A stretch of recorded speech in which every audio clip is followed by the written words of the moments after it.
Bien, mais écoutez, bonjour à toutes et bonjour à tous. On va le prendre très tranquillement et de manière très cool, d'accord. Si à un moment donné vous sentez que ça commence à bien faire, il faut faire la pause, vous levez le bras, vous dites Jean-Mi, on arrête. D'accord. Alors, d'abord, je voudrais remercier l'association Histoire et Mystère de l'Aude, notamment Émilie Marc et Sylvain de leur accueil. Je voudrais leur offrir, pour une collaboration future, mon premier ouvrage que certains attendent depuis 30 ans. Alors, ceux qui connaissent mes conférences et les sujets que j'aborde vont pas être complètement déçus, parce qu'il y a quand même en italique un certain nombre d'informations importantes, mais j'avais envie, au travers de ce cycle de petite encyclopédie, tome 1, donc préhistoire, 1900, tome 2, avenir, 1901, 2000, et tome 3, 2001, 31 décembre 2016, j'avais envie de faire un petit travail universitaire pour plusieurs raisons. La première, c'est que ça fait 30 ans que ce bouquin, je rêve de l'acheter en librairie. Je ne l'ai jamais trouvé. Donc je me suis dit, il va falloir que tu le fasses toi-même. La seconde, c'est que, pour ceux qui me connaissent, vous savez que j'ai des hypothèses qui sentent un peu le soufre sur l'affaire de Rennes-le-Château et qui dépassent largement le cadre de l'histoire de l'archéologie. Et donc je me suis dit, il serait intéressant de faire une chronologie historique de l'affaire, d'y mêler avec douceur et en italique, n'est-ce pas Jean-Marc, mes hypothèses de façon à ce que vous puissiez, nos hypothèses, de façon que vous puissiez voir entre l'histoire telle qu'on nous l'apprend et l'histoire telle que nous, on a fini par l'apprendre, vous puissiez voir comment ça se passe. Et ensuite, je me suis dit, il serait intéressant que nous puissions, que vous puissiez, mais nous aussi, avoir un catalogue, alors, pas définitif, mais déjà pas mal, sur tout ce qui a été produit sur l'affaire de Rennes-le-Château, mais, moi il me fallait aussi tout ce qui a été écrit sur les Visigoths, sur l'Église, sur Jésus, sur Marie-Madeleine, sur les Mérovingiens, sur le XVIIe siècle, sur Louis XIV, je dois en oublier, sur le XIXe siècle, tout ce qui a été écrit par nos érudits locaux, qui ont été beaucoup moqués par Paris, mais qui en fait connaissaient énormément de choses sur l'histoire et l'archéologie de la région. Et donc, je me suis dit, on va essayer, en chronologie, de mettre tout ça un petit peu en forme. Merci Jean-Marc pour la forme définitive, parce que sans Jean-Marc, vous auriez eu ça, mais je ne vous dis pas. Vous n'auriez certainement pas su par quel bout le prendre. Et en plus, je voulais faire en un tome la totalité de l'histoire. Jean-Marc m'a dit, si tu ne fournis pas la brouette qui va avec, c'est pas la peine, n'achèterons pas. Voilà. Donc, ceci, c'est un petit clin d'œil aux gens qui estiment que les gens qui n'ont pas de diplôme en histoire et archéologie ne sont pas capables de faire des conférences, ne sont pas capables de travailler sur l'histoire de la région. Alors, ceci, c'est poli, correct et objectif à 99%. D'accord? Les prochains tomes seront polis, corrects et objectifs à 97%. Maintenant, on va passer à la conférence. Merci. Merci beaucoup, Jean-Michel.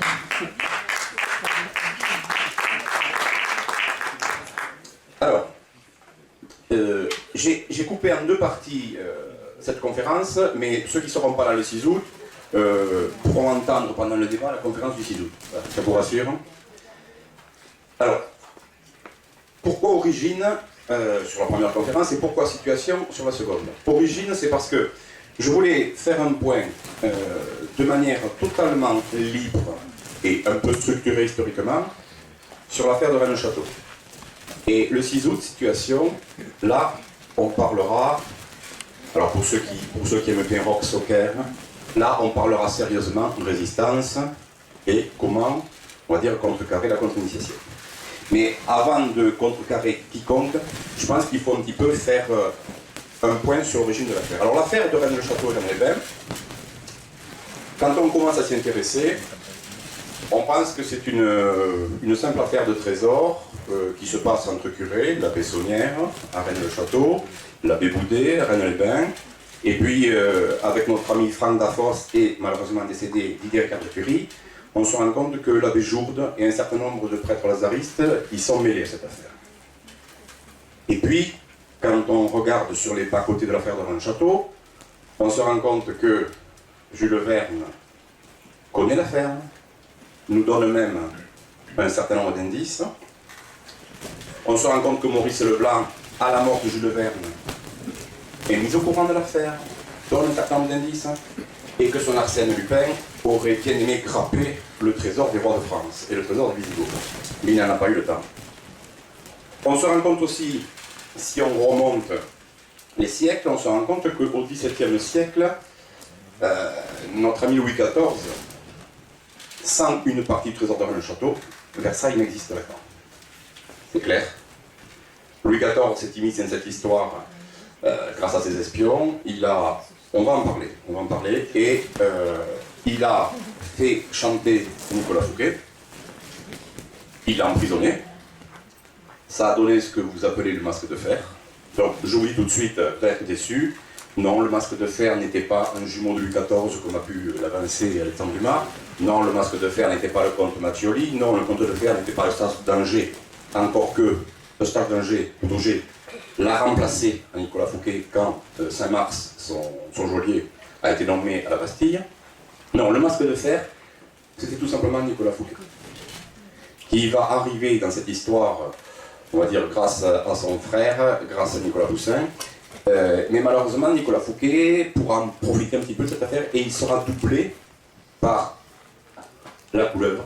Ça fait bien que la couleuvre adore l'écureuil, qui est l'emblème de Nicolas Fouquet. Et donc la couleuvre, notre ami Colbert, enfin plutôt notre ennemi Colbert, va tout faire, un, pour détruire Fouquet, qui a quand même le poste de surintendant des finances et qui est très riche, et pour cause. Et deux, il va tout faire pour que Louis XIV et la France, c'est ce qu'on peut retenir de Colbert, puissent bénéficier, entre guillemets, d'une partie de ce trésor. Si on remonte encore dans le temps, on trouve des Templiers. Alors, là pareil, tout le monde cherche depuis très très longtemps le trésor des Templiers, le trésor matériel, d'accord? Alors, comme je vous ai dit, on va y aller cool, mais on va y aller direct, on ne va pas prendre de chemin de traverse. Donc, ce qu'il reste du trésor matériel des Templiers, si je demandais à Émilie de découper ça, et si on pouvait regarder le fond de la vallée, eh bien vous avez le lieu où est déposé le trésor matériel des Templiers. Si nous pouvions découper ce mur et découper la falaise qui est derrière, vous auriez pas très loin le tombeau de Marie-Madeleine. D'ailleurs, le dépôt du trésor templier ne peut se concevoir qu'à proximité du dépôt, du sanctuaire de Marie-Madeleine.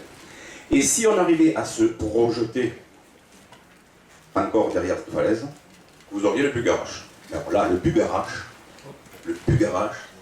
c'est le Amazon.fr des bibliophiles, c'est la caverne au trésor des chercheurs au trésor, et c'est c'est pas le seul, mais c'est l'un des points recherchés par tous les amateurs d'ufologie, extraterrestres, etc., etc. Voilà. Alors, Templier et aussi Cathare. Alors Cathare, j'aime pas ce mot, mon Dieu que j'aime pas ce mot. Cathare est un mot qui a été entièrement inventé au 19e siècle. Ici, on avait affaire à une hérésie. Alors c'est là aussi, toujours pareil, le business, import, export. On vous explique que ce sont des hérétiques chrétiens, manichéens, appelés comme vous voulez, bogomiles, italiens, roumains, enfin bref, qui auraient exporté le catharisme, entre guillemets, en Languedoc-Roussillon. Faux et archi-faux. D'accord? Ici, on avait affaire à des chrétiens ariens, d'accord? Religion chrétienne arienne importée par les Visigoths, Je vais expliquer. Ces chrétiens ariens, à un moment donné, se sont dit, pourquoi pas adhérer au credo de l'Église catholique. Donc, à partir de la fin du Haut Moyen-Âge et jusqu'à la croisade, on essaye d'adhérer au credo catholique, mais le problème, c'est que, ici, dans cette région, les prêtres catholiques n'avaient pas un comportement tout à fait catholique. Chose classique à l'époque, hein, c'était pas, il ne faut pas leur jeter la pierre plus que ça. Depuis l'avènement de l'Église catholique, depuis la construction de l'Église catholique par les pères de l'Église, en ayant viré Marie-Madeleine très rapidement, ainsi qu'un certain nombre d'évangiles apocryphes, hop, dehors, d'accord, bien manger, bien boire, bien coucher, voler, mentir, c'était le sport national, malheureusement, d'une majorité de prêtres catholiques. Donc, à un moment donné, les descendants locaux de ces chrétiens ariens se sont dit, oh, nos grands-parents avaient une religion chrétienne, le père, le fils, la mère, le petit-fils. Et là, en voulant adhérer à cette religion catholique, on est en train de partir en cacahuète. Donc, on va quitter les églises et on va revenir à la seule foi qu'on n'ait jamais connue, à savoir la foi chrétienne arienne. Ça va vous expliquer pourquoi, quand la croisade était lancée, et plus tard, quand l'Église catholique a fourni un certain nombre d'éléments sur cette croisade, on s'est dit, on est des catholiques et ce serait quand même idiot d'expliquer qu'on a mobilisé les chrétiens du nord de la France pour aller taper sur la gueule des chrétiens du sud de la France. Il va falloir trouver un terme. Donc on va les appeler hérétiques, on va les appeler ariens, ça c'est historique, c'est officiel. Et puis, comme ça a fait plusieurs milliers de morts, la croisade, et bien, les siècles passant, on s'est dit, tiens, il y a un mot là qui vient du grec, le katharos, cathare, le pur, tout ça. Ça serait pas mal de faire la croisade contre les cathares, comme ça justifie la croisade. C'est pas des chrétiens qui ont massacré des chrétiens, c'est des chrétiens qui ont massacré des cathares. Et comme en plus, c'est vrai, il y avait une légère tolérance dans le sud de la France. Je dis bien légère, parce que tous les bouquins vont vous raconter que le sud de la France était merveilleux, il y avait les cours d'amour, les troubadours, qu'on acceptait n'importe quelle religion, n'importe quelle hérésie. Non, il y avait juste une légère tolérance pour les hérésies du Haut Moyen-Âge et du Moyen-Âge moyen, d'accord? Mais elle était légère. Ceci étant, elle était quand même trop importante pour l'Église catholique. Donc, en 1209, on lance la croisade. On l'avait lancée un peu avant. On avait dit oui, on avait expliqué aux gens du Nord, on leur avait dit surtout aux chevaliers, aux nobles, etc.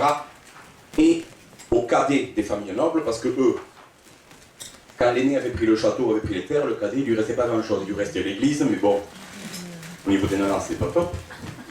Et il lui restait après de partir ou de faire carrière ailleurs. Donc, au début, on leur a expliqué, voilà, en bas, dans le sud, il y a des méchants hérétiques, etc. Bon, ils ont des croyances pas possibles et tout. Il fallait leur péter la gueule. D'accord. Qu'est-ce que vous donnez en échange? Rien, il faut juste aller leur péter la gueule. Ça n'a pas marché. Alors l'église a revu le truc et dit, bon, il faudrait quand même intéresser les gens au business. Donc, on va leur expliquer que, et en plus, ça va être super bon pour nous, l'église catholique, hein, parce qu'il faut quand même qu'on éradique très rapidement cette fameuse famille du Graal. Tous les seigneurs du Languedoc sont plus ou moins liés à ce qu'on appelle la famille du Graal. Ce sont tous des chrétiens ariens, ce sont tous des Visigoths d'origine, ce sont tous des gens qui descendent plus ou moins de Jésus et Marie-Madeleine. Et pour l'église de Pierre, c'est embêtant. Donc on se dit, bon, premier appel à la croisade, les mecs qui sont pas chauds, on va leur proposer un deal. Voilà, on refait un appel à la croisade, mais là, si vous descendez, si vous répétez la gueule, tous les châteaux, tous les territoires sont pour vous. Et en plus, si éventuellement vous trouvez des nanas sympas dans la noblesse anglo-saxonne, vous pourrez vous marier avec. Eh oui, forcément. Parce qu'à partir du moment où on allait épouser des nanas, le sang du Graal Alors, qu'on soit clair, je ne suis pas élitiste, je suis pas dans cette démarche-là. Mais là, on est en ésotérisme, en symbolisme, on est en occulte. Le sang du Graal allait être mélangé avec du sang tout à fait honorable, hein, de seigneurs du Nord, mais qui n'avait aucune ascendance visigothique ou gelée. D'accord? Donc, cette fois-là, les mecs font le calcul, ils disent, bon, effectivement, bon, on risque de prendre quelques coups sur la tête, mais bon, on est quand même plus nombreux qu'eux.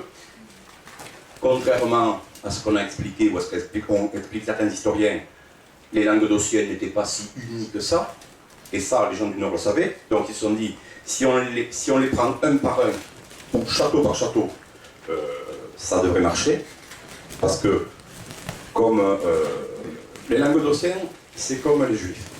Là où il y a 2 Juifs, vous avez 3 opinions. Là où vous avez 2 Languedociens, il y a 4 opinions. D'accord? Donc vous pensez bien que pour les seigneurs du Nord, qui pensaient tactique, d'accord, ils avaient compris que le Languedoc était divisé, malgré la propagande du 19e et 20e siècle, en disant oui, les seigneurs du Languedoc étaient tous groupés autour de l'étendard de la croix du Languedoc. Donc non, ils étaient... Et il y a eu beaucoup de trahisons d'ailleurs, et non des moindres. Notamment un certain membre de la famille des Daniot, qui était grand descendant des grandes familles visigothiques, qui avait le sang du Christ, qui a trahi et qui est passé du côté de Simon de Montfort. Donc bref, cette fois-ci, ils sont convaincus, ils savent comment faire, ils vont descendre, ils vont militairement annihiler toute la défense du Languedoc, et pendant qu'eux s'occupent, on va dire, des châteaux, l'Église, elle, s'occupe de vérifier, elle s'occupe de faire ce que font les gens dans le château depuis 1967. Elle s'occupe de faire des trous partout, discrètement, et de vérifier s'il n'y a pas un évangile apocryphe qui traîne, ou s'il n'y aurait pas un corps de Marie-Madeleine quelque part par là, qu'on pourrait rapidement dégager soit vers le Vatican, soit cramer sur place si on ne peut pas le transporter, vu qu'on peut se faire attaquer. D'accord? Bien. On va remonter encore plus haut. Les Visigoths, les Mérovingiens. Alors, c'est pas là que tout commence, mais une partie des origines de la perte de château, c'est l'arrivée des Visigoths dans le Languedoc, et on va dire les chamailleries entre les Visigoths, à un moment donné, et les Mérovingiens, qui se termineront malheureusement très mal pour les Visigoths. Alors, on va le voir en détail pour ceux qui veulent le voir. On va remonter encore plus loin. On arrive à la période des Volsques et des Gallo-Romains, où vous avez une grande dame qui est en délicatesse avec son pays, notamment avec les religieux de son pays, avec le Saint-Hébrain. Et cette grande dame, dans les années 53-54, sur les conseils de son mari, qui lui est déjà au tombeau parce qu'il a été crucifié, mais cette grande dame, c'est Marie de Magdala. Et Marie, elle vient se réfugier ici, et je vous expliquerai pourquoi elle vient ici et pourquoi elle est morte ici. Bien. On va remonter encore un peu plus loin, à la période du développement de l'État d'Israël, des Juifs. Et à un moment donné, à la fin du 6e siècle avant Jésus-Christ, le roi de Babylone, Nabuchodonosor II, a l'intention d'étendre son domaine. Pour étendre son domaine, il faut qu'il lorgne, qu'il regarde et qu'il conquiert tous les États limitrophes de la Méditerranée. Et donc, vers 586, Nabuchodonosor II, avec une énorme armée, s'attaque au royaume d'Israël, petit royaume, petite armée. Bon, vous pensez bien que les Israéliens les ont vus arriver de loin. Donc, il y a de fortes chances que, en 584-585, peut-être un peu avant,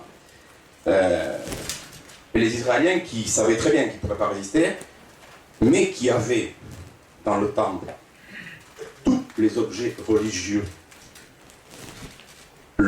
les objets religieux qui avaient été confectionnés, faits, réalisés lors de l'Exode et un petit peu après, si les Babyloniens rentrent à Jérusalem, ce qui est sûr, c'est qu'ils vont tout prendre, voire tout détruire. Donc, les Israéliens, les Juifs, se sont dit, il faut absolument mettre, alors on l'appelle comme ça nous en Occident, mais en fait ce sont des objets culturels, il faut mettre le trésor du temple, on appelle ça le trésor du temple, il faut mettre le trésor du temple à l'abri. Bon, les Babyloniens, ils ont une grosse armée, grosse cavalerie, des machines de siège, de guerre, etc. Par contre, ils ont moins de bateaux. Et ça tombe bien parce que nous, les Israéliens, on s'entend vachement bien avec un peuple qui est juste à côté, qui lui a plein de bateaux, c'est les Phéniciens. Et les Phéniciens connaissent très très bien la mer Méditerranée parce que les Phéniciens depuis longtemps font du commerce de l'étain avec ce qu'on n'a pas appelé les Gaulois, font du commerce de l'étain même avec les Britons, c'est-à-dire avec un. Donc les Phéniciens connaissent toutes les routes par cabotage ou direct dans la Méditerranée. Donc, un peu avant que Nabucodonosor se pointe aux portes de Jérusalem, les Israéliens disent aux Phéniciens, écoutez, on a un problème là, il y a des mecs là, ils vont faire une grosse tête, mais on veut bien mourir, à condition qu'on puisse mettre à l'écart et qu'on puisse protéger le trésor du temple, notre trésor du temple, et les objets cultuels de la religion juive. Et donc, ils passent un accord avec les Phéniciens, peut-être même qu'il y avait des armateurs juifs, parce que les Juifs faisaient aussi du commerce, c'était pas que les Phéniciens, même si c'était les meilleurs navigateurs à l'époque, avec les Grecs, avec d'autres. Donc on passe un deal. Vous pensez bien que on ne va pas transporter ces objets n'importe où. D'accord? Alors c'est là où je dis on va être cool et on va aller le faire directement, parce qu'on va remonter un peu plus loin. Donc, que fait le grand prêtre du Sanhédrin, que font les prêtres et la dynastie régnante en Israël? Eh bien, ils disent, pour cacher l'arche d'alliance et pour cacher un certain nombre d'objets, mais surtout pour cacher l'arche d'alliance, parce que l'arche d'alliance c'est quand même un objet vivant, tonnant, grinçant, donc un objet à son caractère. Il faut falloir lui trouver une maison sympa. Comment trouver une maison sympa à l'arche d'alliance? Le grand prêtre a dit, mais c'est très simple. On va à la bibliothèque du temple, on ouvre des rouleaux secrets, on regarde ce que Dieu nous indique comme lieu propice à déposer des objets qui viennent de lui, et puis on trouvera bien un coin. Donc ils vont à la bibliothèque, ils ouvrent, il y a un papyrus, une vaste carte, et ils disent, tiens, là, dans ce pays de Gaulois, là, de Machen, là, il y a apparemment une montagne qui n'a pas encore le nom de Bugarache. Il y a une montagne, visiblement sur la montagne, il y a un certain nombre il y a une centaine de grottes naturelles, il y a un certain nombre de réseaux souterrains. Et comme c'est indiqué par Yahvé, on peut supposer que Yahvé y a aménagé un certain nombre de choses. Donc, puisque l'arche d'alliance vient indirectement de Yahvé, des Égyptiens, mais indirectement de Yahvé, eh bien, on va poser l'arche d'alliance et puis tout le reste dans ces fameuses cavernes. Ok. Donc, ils prennent leur trésor, direction le sud de la Gaule. Ils arrivent probablement à Narbonne, qui doit être à l'époque un bled, peut-être une petite colonie grecque, il y a quelques échanges.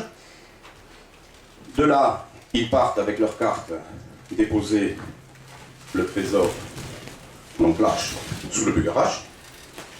Et comme le pays est aux mains des Celtes, qui connaissent parfaitement les propriétaires du Bugarache, on fait un accord de façon à ce que la délégation juive puisse transporter tout ça sous le Bugarache. Alors, comment ils fait ça et surtout, qu'est-ce qu'ils ont vu? On va remonter encore plus loin. D'accord? Il se trouve que 400 000 ans avant Jésus-Christ, notre petite planète, qui n'était pas très développée, intéressait beaucoup une civilisation qui avait besoin des métaux renfermés, notamment de l'or. Donc cette civilisation, extraterrestre bien sûr, voilà, c'est là où ça va se gâter, normalement il y a la moitié de la salle qui s'en va. Alors, cette civilisation arrive il y a moins de 400 000 ans, elle n'a avec elle que des gens qui sont formés au pilotage, qui sont formés à la minéralogie, qui sont formés à la métallurgie, qui sont formés à la guerre, etc. etc. Ce sont tous des gens, il n'y a pas un seul ouvrier dans ce truc-là. Voilà. C'est comme une sorte de conseil de direction générale de cadre. De cadre. Donc je dis ça parce que c'est le syndicat que j'appartiens. Ça vous l'avez pas entendu. Donc, en fait, ces gens-là vont arriver sur Terre. Alors, il y a de fortes chances pour qu'ils aient été d'apparence humanoïde. D'accord? Après, si vous voulez qu'on débatte de savoir s'ils étaient humanoïdes normaux, humanoïdes reptiliens, humanoïdes grenouilles, ou ce que vous voulez, petits cris, etc. Ça, c'est un débat qui a sa place à faire dans le château, mais c'est un débat qui passionne tellement les ufologues que Bon, le monde de Rennes-le-Château va pas s'attaquer à ça, parce que sinon les ufologues vont faire la gueule si on leur prend leur business. Bien. Ça tombe bien parce que je suis ufologue aussi, donc je peux taper des deux côtés. Donc, cette colonie sur Terre d'extraterrestres a besoin d'extraire très rapidement l'or, parce que l'or leur sert pour beaucoup de choses, mais surtout l'or leur sert à survivre sur la planète. Sauf qu'à un moment donné, ça se passe comme chez nous, c'est pareil, à un moment donné, les quelques 500 ou 600 piétons là, tous cadres, qui sont en train de creuser, même avec des machines, mais qui sont en train de creuser pour extraire le minerai, fondre l'or et tout, à un moment donné, ils disent, il y a un truc qui va pas là. Moi, dans mon statut, de ma grille de salaire, là, c'est pas prévu ça. Donc, il faut un petit comité, ils vont voir le chef de l'expédition, qui n'était qu'un chef de l'expédition, mais que nous, les humains, on connaît sous le nom de... Alors, il y a plusieurs noms, mais sous le nom d'Amon, le grand dieu égyptien. Donc, voilà. Et ils vont dire au chef, écoutez chef, c'est pas qu'on n'est pas collaborateurs, mais là on se casse le bol là, pour remplir les soutes du vaisseau avec les minéraux là, de cette planète. Hein. Au départ, quand même, on nous avait dit cadre, privilège, tout ça, statut. Là on est en train de creuser, on est en train de faire les mineurs. Donc. Alors le gars il dit, écoutez, on va aller voir le généticien, on va aller voir qu'est-ce qu'on peut faire pour vous. Donc, il s'en va, il va voir donc la généticienne en chef. Alors la généticienne en chef, surtout pour ceux qui étaient là hier après-midi, ben, elle s'appelle Isis. Enfin, chez les Égyptiens, ils l'appellent Isis. D'accord ? Et la généticienne en chef, elle dit, écoutez, on peut faire quelque chose. Il y a une espèce de truc bipède là, qui court partout. Surtout quand on arrive et qu'il se casse, d'accord ? Il a à peu près notre forme, à peu près. Bon, il est complètement idiot. Mais je peux très bien, avec notre technologie, croiser leur ADN avec le nôtre, et on pourrait en faire quelque chose, on va dire, d'intelligent, qui serait à la fois mineur, mais pas que mineur. Donc, elle fait son arrangement génétique, et tout d'un coup, on va revenir au 19e siècle, tout d'un coup, on nous apprend, officiellement, la paléontologie officielle nous apprend qu'il n'y a aucun lien entre l'homme de Néandertal et l'homme de Cro-Magnon. C'est-à-dire qu'en fait, l'Homo erectus n'est absolument pas compatible avec l'Homo sapiens sapiens. Donc ça fait plusieurs centaines d'années que l'archéologie et la paléontologie se battent pour essayer désespérément de trouver des chaînons manquants. Moi, à mon avis, ils vont y mettre le temps pour faire la chaîne, parce que le chaînon manquant n'existe pas. Donc, nous avons cette colonie qui crée ce qu'on appelle l'Homo sapiens sapiens. Sauf que, Isis avait prévenu, puis elle avait une déontologie par rapport à sa créature, à sa création. Elle avait dit, bon, attention, cet Homo erectus, qui est devenu Homo sapiens sapiens, il est intelligent, il est obéissant, il est intelligent, mais il a nos capacités à devenir aussi intelligent que nous, ou aussi cultivé que nous. Donc, il faudra donner à cette nouvelle espèce la possibilité, progressivement, d'arriver à notre égalité. Ah, mais là, le patron et une partie de la colonie dit non. Déjà, ils sont succulents à manger, donc on ne va pas se priver de cette nourriture. Ensuite, ils sont obéissants, d'accord ? Ils nous prennent pour des dieux, on va les laisser croire ça. Donc il est hautement pas question que ce truc fabriqué là arrive en notre égalité. Et là, pour faire court, là, cette colonie extraterrestre s'est coupée en deux. Ceux qui voulaient que l'être humain reste, on va dire, sous le joug, esclave. Et ceux qui voulaient que l'être humain arrive progressivement au même statut que ses faux dieux. Voilà. Alors, on va reprendre les origines de l'affaire de Rennes-le-Château. L'affaire de Rennes-le-Château n'existerait pas si, au cours des démêlés entre les deux clans extraterrestres, le clan qui nous était favorable n'avait pas utilisé le Bugarache, le Cardou, la Lari, le Montoche, comme base souterraine pour leurs engins et surtout pour leur retraite. Parce que ce qui s'est passé, c'est que, effectivement, au début, ça a gueulé dans l'Assemblée, D'accord? Les syndicats n'ont pas été reçus. On a commencé par une grève. Et puis après, le clan négatif a dit mais il n'en est autrement pas question. Et si vous continuez, c'est la guerre. Vous voulez la guerre, vous aurez la guerre. Et donc, Isis et ses troupes ont affronté dans plusieurs mondes, dans plusieurs dimensions, ont affronté donc sur Terre ces gens-là. C'est ce qu'on appelle la guerre des pyramides, la bataille des pyramides. La bataille des pyramides, ils l'ont perdue. Et ils ont été obligés de se réfugier dans leurs blocos et leurs bunkers. Donc, il faut bien comprendre une chose, c'est que l'affaire de Rennes-le-Château,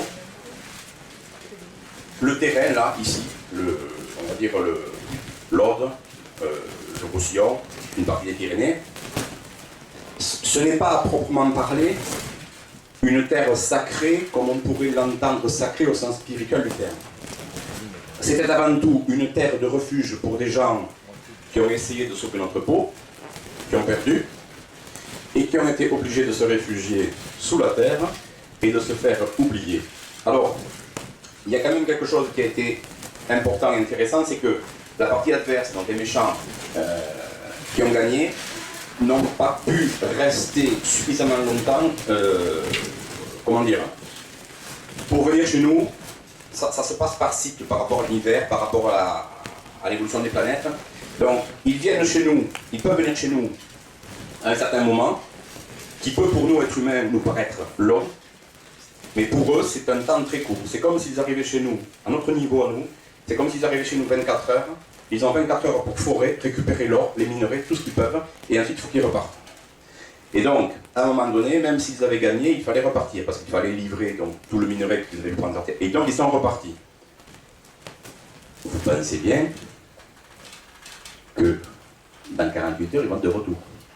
Sauf que ces 48 heures, pour nous, ça peut être 10 000, 15 000, 26 000, 36 000 ans. D'accord? Bon, je ne vais pas vous faire peur. Hein. Pour le moment, les astronomes ne les voient pas, donc on suppose qu'ils sont encore loin. On a le temps. On a le temps.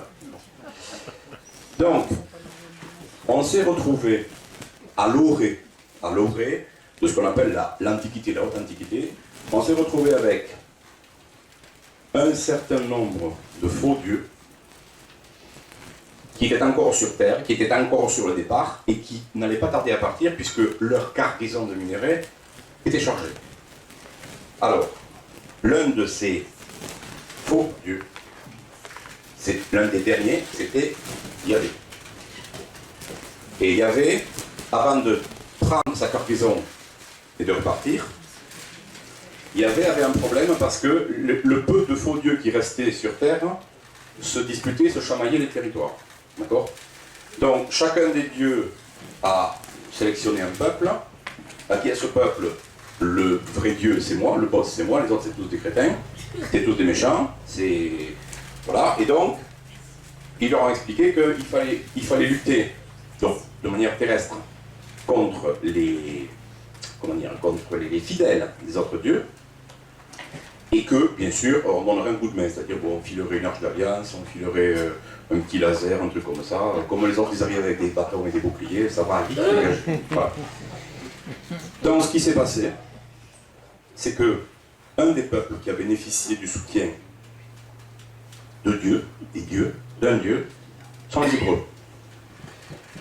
Les Hébreux, donc, vous connaissez tous l'histoire de Moïse, etc., l'Exode, l'installation en Israël, bref, etc., les chamailleries entre le royaume de Juda et le de Jérusalem, vous connaissez, bon, bref, disons que les Hébreux, voilà comment ça va se passer très rapidement. Les Hébreux vont réussir à s'établir, grâce à Dieu et aux instruments de Dieu, ils vont réussir à s'établir en Israël. Et puis, comme Dieu, les sous sont chargés et qu'il a besoin de repartir, il repart. Alors en repartant, il leur dit, de toute façon, il n'y a pas de problème. Vous avez la radio, l'Arche d'Alliance, parce que l'Arche d'Alliance, ça ne sert pas qu'à faire tomber les murailles de Jéricho, ça ne sert pas qu'à foutre des virus dans l'armée philistine ou dans les armées madianites. L'Arche d'Alliance, ça sert aussi à communiquer. Donc, tant que je ne serai pas trop loin de la Terre, vous pourrez communiquer avec moi. Mais par contre, à un moment donné, ça va certainement s'éteindre. Problème, si ça s'éteint, parce qu'il y a des enjeux, le pouvoir, la religion, tout ça.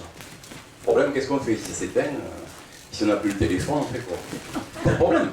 on se fait 5 petits livres, la Torah, on explique au peuple ça, mais ils ont tous fait pareil, hein. Tous fait pareil, ça. L'Église catholique fera exactement pareil, après avoir balayé, on va dire, devant sa porte. D'accord. Donc, les Hébreux sont, en tout cas pour la partie méditerranéenne occidentale, le dernier peuple à avoir été en contact avec ce qu'on appelle un dieu, moi j'appelle ça un faux dieu, d'accord. À partir du moment où l'on rentre dans l'histoire du judaïsme, d'accord, vous la connaissez à peu près, je vais pas vous la faire, d'accord. Voilà, on arrive à un moment donné, en 586, avec l'attaque des Babyloniens. Et il n'est pas question pour le Sanhédrin que l'arche, la menorah et tout un certain nombre d'objets cultuels tombent aux mains des Babyloniens, d'accord. Donc, on va prendre ces objets et les amener, mais on ne va pas les amener au pif avec des baguettes de sourcil en disant ah, la grotte elle est pas mal, il y a de l'eau à côté, on va mettre l'arche. Non, il faut être sérieux. Ces gens-là étaient en communication directe avec Yahvé. Donc, Yahvé leur a laissé un certain nombre d'éléments. Vous pensez bien que ces éléments, les prêtres se sont régalés de dire oh là, ça c'est vachement intéressant, pouvoir, argent, tout ce qu'on veut, donc ça c'est pour nous, et on ne va pas le dire. Et surtout, on va expliquer au commun du mortel juif que les textes kabbalistiques, c'est beau, c'est sympa, ça permet effectivement d'entrer en contact avec plein de choses, ça permet de faire de la magie, à savoir de la science qui n'existe pas encore, d'accord. Mais attention, la Kabbale, c'est pas pour vous. Si vous étudiez la Kabbale, vous êtes mort, vous êtes fou, vous êtes cuit, vous êtes machin. Donc, un bon juif, c'est la Torah, la Kasherut et la Kabbale, vous touchez pas, c'est pour nous. On s'en occupe, on est des pères. Voilà. Donc, vous avez l'Arche d'Alliance qui atterrit dans un lieu souterrain, d'accord, qui appartient depuis des milliers d'années à une civilisation. Elle vient de cette civilisation, d'accord, et elle va dormir là un certain temps. Alors, on va avancer dans l'histoire. La première, comment dire, le second trésor qui va arriver ici, c'est le fameux trésor de Delphes. À un moment donné, vous avez une invasion par l'ouest de tribus qu'on va appeler les Celtes, d'accord. Donc, les Celtes vont émigrer dans toute l'Europe occidentale, et à un moment donné, ils sont assez nombreux, ils sont bien équipés, je suis sûr que pas beaucoup d'entre vous savent que nous avons ici la plus grosse forteresse celte à Montferrand, au-dessus de Rennes-les-Pins. Si vous allez à Montferrand, vous regardez attentivement les ruines du château médiéval. Mais une fois que vous avez fini de regarder les ruines du château médiéval, vous quittez les ruines du château et vous regardez juste un certain nombre de murs, dits murs de séparation agricole, d'accord, et vous regardez le parcours de ce mur, la circonférence de ce mur. Et vous allez vous rendre compte que Montferrand, petit village, encore plus bled que Rennes-le-Château, encore plus bled que Rennes-les-Pins, et bien Montferrand, à cette époque-là, c'était l'une des plus grosses forteresses militaires des tribus celtiques occupant la zone. D'accord. Et alors, ces Celtes, à un moment donné, ils ont tout épuisé. La belote, le pastis, le machin, les trucs, les femmes, la chasse sanglier. Et ils se disent, ça serait sympa si on pouvait faire un truc qui nous change d'ordinaire. Il y en a un qui dit, il y a des Grecs là-bas, en plus c'est des mecs, bon, ils vont pas, on va les tout piller et on revient. Ça devrait être facile. Ça n'a pas du tout été facile. Mais par contre, effectivement, ils se sont emparés du trésor de Delphes. Et ils l'ont ramené, on va dire, dans leur capitale de l'époque, Toulouse. Ils l'ont jeté, dissimulé ou enfoui dans les lacs souterrains de Toulouse, jusqu'à ce qu'à un moment donné, l'Empire romain, les Romains vont se développer, de la République on va passer à l'Empire, et surtout on va passer au fait que les Romains vont s'intéresser à tout ce qui se passe autour. Enfin, s'intéresser surtout pour conquérir et piller et obtenir. Et donc à un moment donné, il y a un petit souci entre les Romains et les locaux, et il y a un général romain qui va se dire, bon ben tiens, ça tombe bien là, ça chauffe de partout, moi je vais faire les coffres des Celtes, et puis je vais me les embarquer, et je vais essayer de les rapatrier sur Rome. Donc effectivement, comme ça chauffe dur à l'époque, que les Celtes avaient du mal à contenir les Romains, même s'ils avaient gagné plusieurs batailles locales, Les Celtes n'ont pas pu empêcher leur trésor sacré de partir, mais ils se sont dit, attends, bon, t'inquiète pas, de Toulouse jusqu'à Rome, le chemin est très long, et on connaît toutes les dérives. Et à un moment donné, arrivé donc près du château de... Et c'est ça? Oui, enfin bon bref, arrivé près d'un château où aujourd'hui on explique que ce château contiendrait le trésor de Delphes, en fait, arrivé près de là, les Celtes tendent une embuscade aux Romains, ils excellent en embuscade, ils défont le convoi, ils s'emparent du trésor, et comme on leur a déjà piqué à Toulouse, c'est bien qu'ils ne vont pas les ramener à Toulouse, puis Toulouse c'est visible. Donc ils se disent, qu'est-ce qu'on va en faire de ce trésor? Et il y en a un qui dit, ben, de toute façon, il y a les caves des autres là, hein. Parce que même si les Juifs occupent une partie, on va dire, des locaux industriels, il y en a d'autres, hein. Parce que depuis le Bugarache jusqu'à la Larique, par le Cardou et par le Montoche, là-dedans, c'est que des hangars, donc vous avez de la place. Ok, donc on arrive, comme en plus c'est que des potes qui sont sur place, voir la forteresse de Montferrand qui n'a jamais existé, d'accord, dans l'histoire. Et bien on dit voilà, on a un gros truc là qu'on a repris aux Romains, qu'est-ce qu'on a fait? Et le taulier fait mais il n'y a pas de souci, il n'y a pas de souci. Écoutez, le hangar 9 c'est les Juifs, le hangar 10 c'est libre, vous mettez tout dedans. Et on verra si on peut le rapatrier à Toulouse, on verra si on peut le faire ressortir pour que ce trésor puisse être redonné au Dieu dans le temple, ou si on le laisse là. Bon, d'accord? Là on est à moins quelque chose avant Jésus-Christ. Arrive ensuite l'affaire Jésus.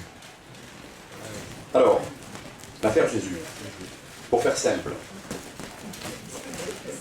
les lois objectives que Yahvé avait données au judaïsme avaient été dénaturées par le clergé juif.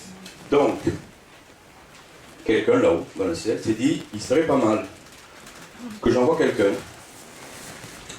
leur rappeler que, au départ, il y avait 10 commandements objectifs qui suffisaient largement à ce que tout le monde vive à peu près en paix et à peu près normalement.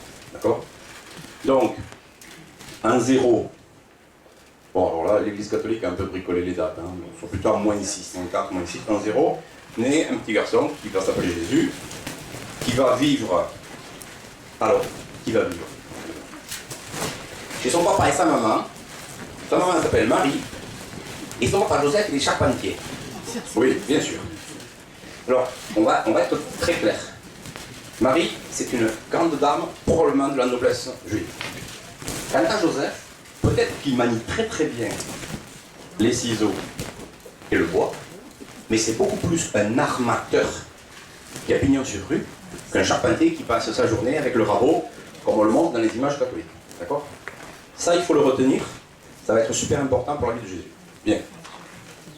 Jésus va vivre sa vie d'adolescent.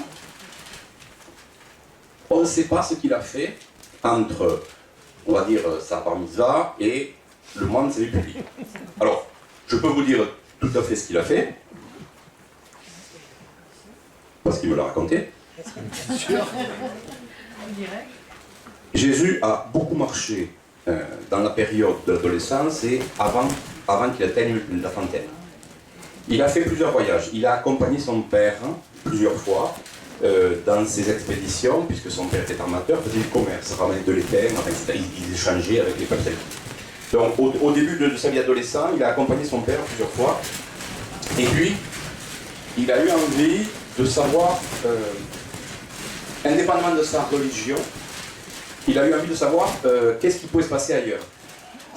Et d'ailleurs, ça continue aujourd'hui, parce que si aujourd'hui vous demandez aux Israéliens qui atteignent 18-19 ans quel pays ils ont envie de voir, eh bien on vous dire, moi j'ai bien envie d'aller en Inde voir comment ça se passe, ça a l'air super cool, super sympa. Eh bien Jésus, précurseur certainement pas, mais en tout cas, il va lui aussi passer quelque temps en Inde. Alors, vous pouvez lire tous les bouquins sur le sujet qui vous racontent. Il y a même les Japonais disent que Jésus est passé chez eux. J'en suis pas si sûr. Parce que celui qui m'a raconté ça m'a dit le Japon, j'ai pas souvenir. Par contre, l'Inde, effectivement, j'ai beaucoup marché, j'ai vu des choses intéressantes. Donc, le Japon, j'ai un doute, mais l'Inde, j'ai aucun doute. Donc Jésus va en fait se former, s'initier à différentes philosophies, à différentes religions, tout en conservant son judaïsme. D'accord? Et quand il va, on va dire, revenir chez lui, et quand il va voir comment ça se passe, eh bien en fait, il va former une équipe de motivés, et il va dire, écoutez, là maintenant, les mecs, il faut arrêter de déconner, il faut revenir à l'origine de la religion, il faut revenir à l'amour, il faut revenir au partage. Donc tous les gus là, qui font des échanges pour les dons, pour le temple et tout, là, qui sont pignon sur rue là devant le temple, il faut dégager. Il n'est pas écrit, dans les 10 commandements, il n'a jamais été écrit tel sacrifice pour Dieu vaut autant de machin, tel sacrifice. Non, ça ne marche pas. Donc Jésus commence à prêcher, Jésus commence à faire du bruit. Ça n'inquiète pas tellement les Romains qui à l'époque dirigent Israël avec, on va dire, avec une dynastie judéo-grecque, due au fait qu'Alexandre s'était emparé d'un certain nombre de pays et que les généraux d'Alexandre avaient fait souche au sein, y compris au sein des Juifs. Ce qui d'ailleurs posait un gros problème aux tenants juifs de la pureté de la race, de la pureté de la religion, c'est que quand Jésus commence à prêcher, vous avez, c'est un pays, vous avez quelques milliers d'habitants, et donc par conséquent, quelques milliers d'habitants, ça veut dire quelques milliards de discussions. D'accord? Et donc il va falloir mettre un peu d'ordre dans tout ça, en tout cas essayer de mettre un peu d'ordre dans tout ça. Alors, entre-temps, Jésus, qui est un homme, comme vous et moi, même s'il a en lui une partie plus inspirée de Dieu que nous, mais on a la même, on a exactement la même, d'accord? Sauf que bon, lui en plus avait une mission et lui avait une relation particulière avec son père. Je dis bien avec son père, d'accord? Pas Joseph, le père d'un grand père. Donc, Jésus va vivre un juif normal, il va se marier. C'est les noces de Cana. Il va se marier avec Marie de Magdala, qui est une très belle femme, qui a quelques petits soucis parce que bon, elle est peut-être pas entièrement juive, parce qu'elle est un peu libérée, parce que etc. Ça n'a jamais été une prostituée, hein. On va abandonner le truc, d'accord? Jésus se marie, Jésus va continuer à prêcher, et puis à un moment donné, le Sanhédrin va dire stop, là ça suffit, on arrête. Donc, il est arrêté. Dans la religion juive, il y a des choses que vous ne pouvez pas faire de certains jours de la semaine, donc il est arrêté. Les Romains avaient droit de condamner à mort, mais pas le Sanhédrin. En fait, ça c'est assez compliqué. Disons qu'on arrête Jésus, mais on ne peut pas se salir les mains. Donc on va l'envoyer au gouverneur romain, c'est Ponce Pilate. Puis voilà, ce mec-là, il est dangereux. Alors au Pilate, vous êtes sûr qu'il est dangereux? Ah oui, c'est dangereux, il est super dangereux, parce qu'on en a un dangereux là, il s'appelle Barabbas, lui c'est un très dangereux, c'est un vrai truand. Non, mais Jésus il est encore plus dangereux. Bon. Ponce Pilate va réfléchir parce que Jésus est un allié de Pourra auprès de Ponce Pilate. C'est Claudia Procula, sa femme. Et sa femme a eu l'occasion, indirectement ou directement, d'entendre Jésus prêcher, d'entendre Jésus expliquer un petit peu la vie quotidienne, l'amour, etc., etc. Et donc sa femme va lui faire dire attention là, parce que le mec que tu t'apprêtes à crucifier au nom des autres, là, c'est peut-être pas tout à fait le truand qu'on t'explique. Ceci étant, Ponce Pilate a des responsabilités, Ponce Pilate doit faire quelque chose, il doit surtout calmer la foule qui est en train de s'impatienter, puisque la foule a été manipulée donc, par un certain nombre de gens. Et donc il dit, écoutez, vous dites que c'est un criminel, que ceci, que cela, etc. Donc ok, on va le crucifier. Jésus, je passe les détails, est crucifié. D'accord? Et on nous apprend que, et ça c'est capital pour l'affaire de Rennes-le-Château, pour la partie humaine, on nous apprend que Joseph va demander à Pilate le corps de Jésus, Joseph d'Arimathie, d'accord? Joseph d'Arimathie. Va demander le corps de Pilate à Jésus, enfin le corps de Jésus à Pilate, bon, c'est César 26. Et donc, Pilate va lui donner le corps. Et Joseph d'Arimathie va faire le nécessaire pour l'enterrement de Jésus, l'embaumement de Jésus, le nécessaire.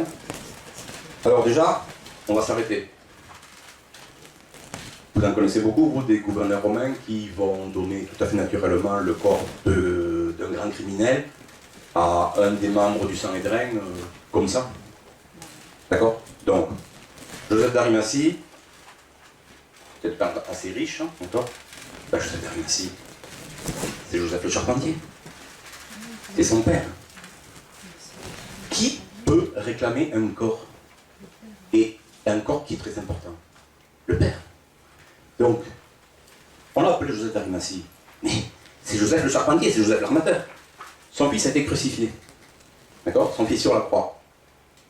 Donc la première chose qu'il va faire, qu'il va essayer de faire, c'est qu'il va voir Pilate, c'est quand même un homme important, Joseph le charpentier. Et il va dire à Pilate, je souhaite enterrer mon fils. Et Pilate, qui en plus, avec Claudia derrière lui, n'a pas osé dire oui, tu comprends, c'est ton fils, mais tu comprends, c'est un mec, lève le bordel, tout ça, il m'a foutu le bordel, le sang et drain, il ne m'aura pas en plus. Pilate immédiatement dit, ok, pas de problème, tu prends le corps et tu l'enterres. Donc Jésus est enterré, on roule la pierre, et mais c'est pas fini. C'est pas fini. Parce qu'avant de mourir, Jésus, il avait dit aux principaux membres du Sanhédrin, il avait dit à tout le monde qui veut l'entendre, mais de toute façon, vous pouvez me tuer, 3 jours, je reviens. Ah. Alors, on a crucifié Jésus, on a réussi à le faire enterrer, mais il y en a qui disent aux autres, vous vous souvenez là, lui là, quand il va sortir. Ah, il va sortir. Bon. On n'a pas pignon sur rue sur le tombeau, puisque le tombeau est le tombeau de Joseph d'Arimathie, de la famille de Joseph d'Arimathie, hein, c'est le tombeau familial. Le tombeau familial est à l'extérieur du temple, il est dans un coin. Donc, on se dit, il faudrait quand même faire quelque chose, parce que le mec, vu les miracles, il est capable en 3 jours de nous sortir. Alors on va chercher. Il y en a un qui dit, mais attendez. Depuis que nous avons été les alliés des Égyptiens, nous avons reçu en cadeau une garde gauloise, une garde de Galate, d'accord? Des mercenaires. Parce qu'à l'époque, sur le pourtour méditerranéen, on louait fort cher les services des mercenaires gaulois, celtes, qui étaient de très bons combattants. Bon, peut-être pas des tacticiens, mais quand il fallait taper dans le tas, c'était les meilleurs. Et donc, il y a, vous pouvez le vérifier, bon, je peux ouvrir l'ordinateur, vous donner les dates, même le costume et tout.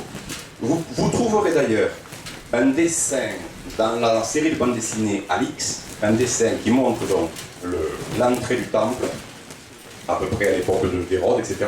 Et vous avez, sur un coin des escaliers, vous avez un groupe de soldats gaulois, avec la tenue gauloise, hein, avec les vrais, etc., qui discutent, puisqu'effectivement, ils sont suppléants à la sécurité du temple et du palais, d'accord, en plus de la garde de Jésus. Donc, comme Jésus a été mis au tombeau et que le Shabbat a commencé, il n'est pas question, mais si vérolée qu'elle soit, il n'est pas question de demander à la garde juive d'aller sortir le truc là et d'aller le mettre ailleurs, au cas où il faudrait partir. Donc, on va dire, il n'y a que des goïs qui peuvent faire cette opération. Qu'est-ce qu'on va faire? On va nommer nos goïs, dans les Gaulois, à la garde du tombeau, d'accord? Et on va dire au chef des Gaulois, quand tout le monde sera, après le Shabbat, après le repas du vendredi soir, quand tout le monde sera endormi et tout, vous roulez la pierre, vous le sortez, et vous allez le mettre sous le temple, avec une garde à nous. On va mettre plusieurs murs, des gardes et tout. On voudrait bien voir un mec qui sort, si on roule 4 murs, si on met des gardes, etc. Le mec, on va lui faire une grosse tête, même s'il ressuscite, on va lui faire une grosse tête, il ne sortira pas. Et donc c'est ce qui s'est passé. Vous avez une garde gauloise tout à fait capable de faire ça, qui sort proprement le corps de Jésus, qui va donc le transférer sur le temple de Salomon, dans les sous-sols. On ferme, tout le monde ferme sa bouche, sinon c'était direct, d'accord?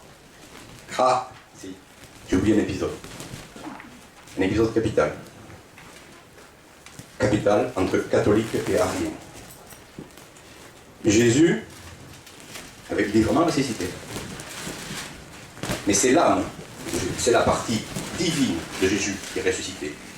Et l'opération de résurrection a été tellement physiquement importante qu'elle a marqué les linges, d'où le suaire. Les linges ont été marqués parce que du corps, l'âme, appelez-le l'âme, du corps, l'âme, quand elle est partie, a imprégné le corps de Jésus sur le suaire. Donc effectivement, la résurrection a bien eu lieu, mais c'est la résurrection de l'âme. Le corps, lui, il n'est jamais monté au ciel. Et ça, Ça c'est capital. Parce que ça va faire se développer une polémique, mais surtout une guerre à mort entre ce qui va devenir plus tard l'Église catholique et ce qui était déjà à cette époque l'Église de Marie-Madeleine et qui après va évoluer et va devenir, au moins pour la partie Moyen-Orient, l'Église arienne. Alors, je vous passe les détails. Donc Jésus est ressuscité, il revoit sa mère, il revoit sa femme, il a besoin de revoir sa femme, parce que sa femme est enceinte. Donc, il la revoit, ne me touche pas, parce que le corps que j'utilise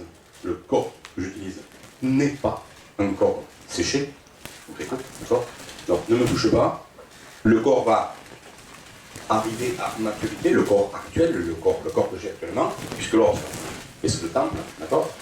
Qui permet de rassurer le Sanhédrin, puisque le Sanhédrin, lui, là, il dit, bon, est-ce qu'il va se réveiller ou pas ? Il ne se réveille pas, tant mieux, on est sauvé.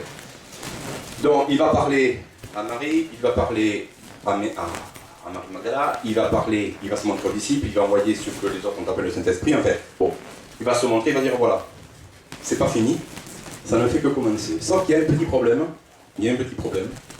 c'est que même chez ces gens de bonne volonté, vous allez avoir des gens qui vont essayer de tourner le message en leur faveur. Le premier qui va essayer de tourner le message en sa faveur, mais on ne peut pas le lui reprocher parce que c'était dans sa culture, c'est Pierre. Voilà. Pierre, c'est un mec, c'est un juif, un bon juif. Et Pierre, les gonzesses, ça ne va pas nous faire chier dans la religion. D'accord, ça va. Donc, elle reste de côté. Donc, on n'en veut pas. Le deuxième qui va nous pourrir un peu le système, c'est Paul.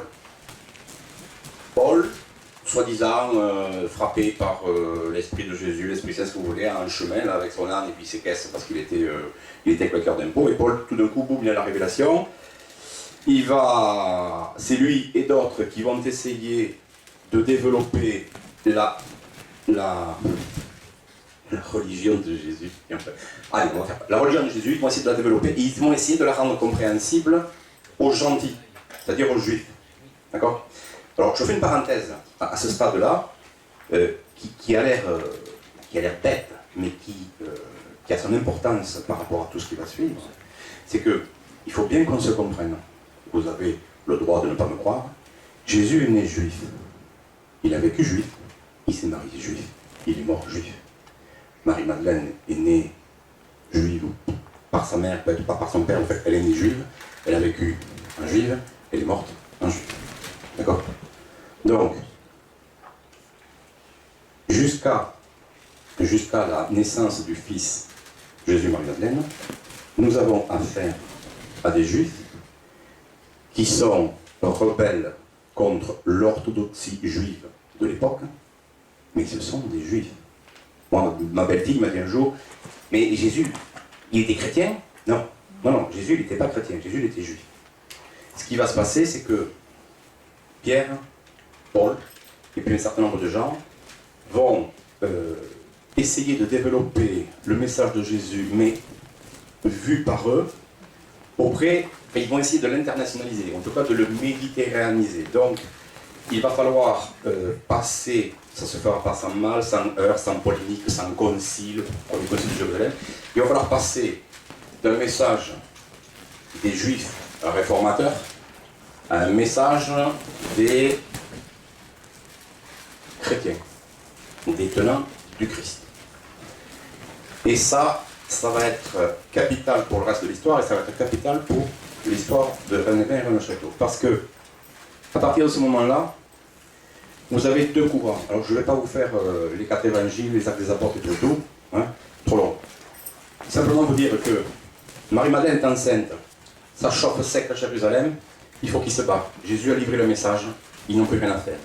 Donc Marie-Madeleine et une partie de ses amis, des disciples, vont trouver refuge chez un roi, dans le royaume d'Édesse, qui est un royaume qui n'est pas tout à fait indépendant, on va dire, du joug des Romains, mais un peu quand même. Et alors, pourquoi est-ce que le roi d'Édesse, Abgar, reçoit donc Marie-Madeleine enceinte et ses disciples, alors que normalement il n'aurait pas dû?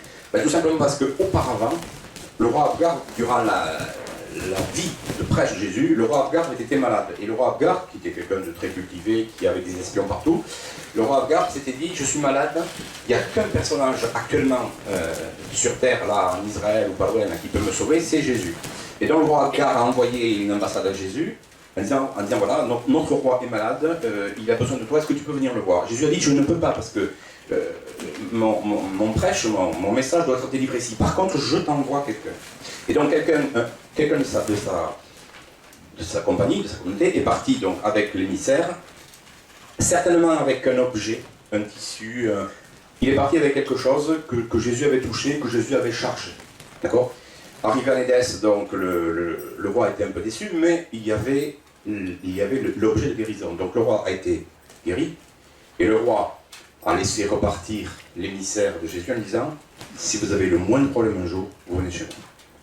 C'est ce qui s'est passé. Marie-Madeleine est partie donc enceinte avec chez le roi Abgar.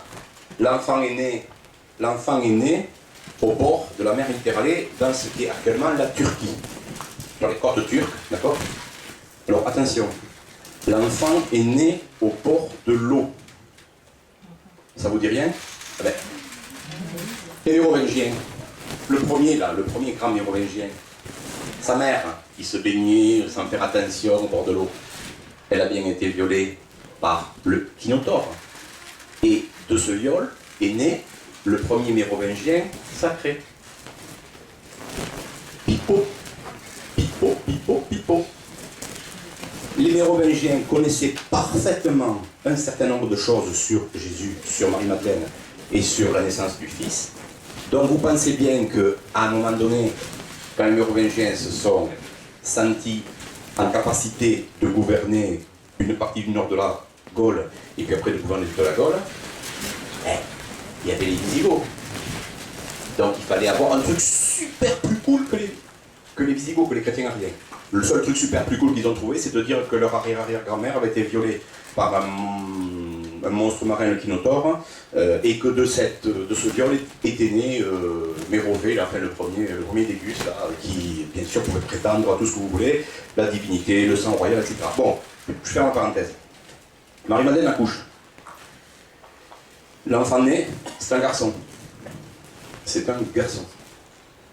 Donc vous pouvez lire tout ce que vous voulez sur le sujet.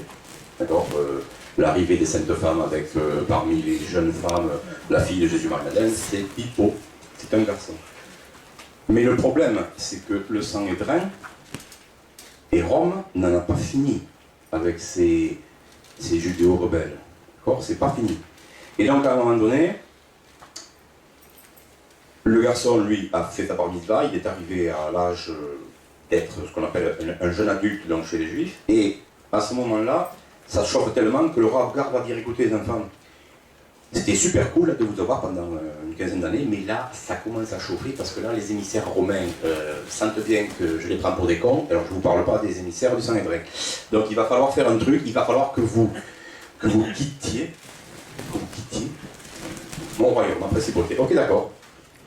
Mais, il y a un souci. Marie-Madeleine est en vie, en parfaite santé, le fils est en vie, en parfaite santé. C'est comme le président américain et le président américain, c'est 3 hélicoptères. Chacun sait jamais dans lequel il est. Pareil. La mère ne peut pas partir avec le fils. Ce qui va déchirer le cœur de Marie-Madeleine. Elle va littéralement déchirer, mais elle sait que si elle veut que son fils vive, il faut qu'elle se sépare. Excusez-moi. Donc,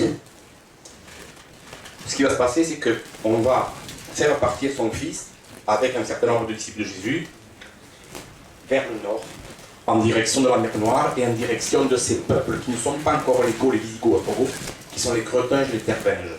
D'accord? C'est là que lui rencontrera certainement une Cretinge, une Tervinge, une future Goth. Il fera souche parmi la noblesse gothique et ses descendants directs mettront en branle au 1er siècle